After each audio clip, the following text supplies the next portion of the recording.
this into the free program, we hope. Next competitor, veuillez accueillir le prochain patineur. Well, our next competitor comes from Alberta, Northwest Territories, Nunavut, 18-year-old Matthew Newnham, and from the Ice Palace Figure Skating Club, coached by Ravi Walia. Choreography in the short program by Lance Vipond, skating tonight to Rachmaninoff Piano Concerto number 2.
Well, we'll talk technical elements in just a few moments, but this young man has some great qualities. Wonderful soft knees, deep edges, excellent posture. Looked a little nervous to start the program, and you could kind of see that a little bit on some of the landings.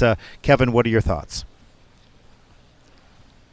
Well, as you said, some great skating qualities from Matthew. Unfortunately, as you said, looked a little bit nervous off the top of the program, having to fight off axis on most of the triple jumps today. Costly error on the double loop towards the end of the program.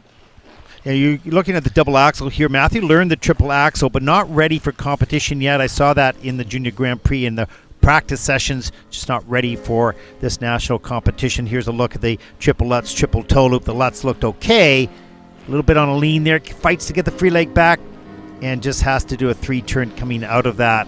And then unfortunately, a double loop instead of a triple loop near the end of the program. Patrick, your thoughts? Yeah, we talked about how he looked a little tight at the beginning, a little nervous, tentative, and that's what happened in the triple loop. Didn't get into that timing, that good rhythm into the knees, and rose to the toe pick for the triple loop too soon. So just that's what happens when things tighten up, and we start skating on top of the ice, not into the ice. But still, a beautiful skater with beautiful lines. Yeah, he's got great qualities, and so there's lots to work with here. Young and new experiences, and he'll learn from this experience. Cut his hand, not sure, probably on a spin, grabbing the blade, but a beautiful skater. Just more work to be done. And of course, a lot of the athletes, particularly in Alberta as well, didn't have a lot of ice time. They had to skate outdoors on frozen ponds earlier in the season last year, and so they lost a lot of training time, a lot of experience, and they did the best they could with what they had. Of course, Quebec and Ontario also had a lot of shutdowns. We were quite fortunate in BC, but it's been tough on all athletes across our country. It's really impressive how well these skaters are skating at this event, considering the lack of practice, the lack of consistency in the training. Yeah, and the lack of competitions as well, because a lot of them didn't. Some of them went to Europe to compete, but some didn't, and we've had to cancel competitions across the country from time to time, depending on how COVID was in that particular area. So there's been missed opportunity and experience. So let's take a look at the scores for Matthew. 58.04 for the short program, and that'll put Matthew currently into 7th place. La note pour le programme court, 58.04. Mathieu est actuellement en 7e place.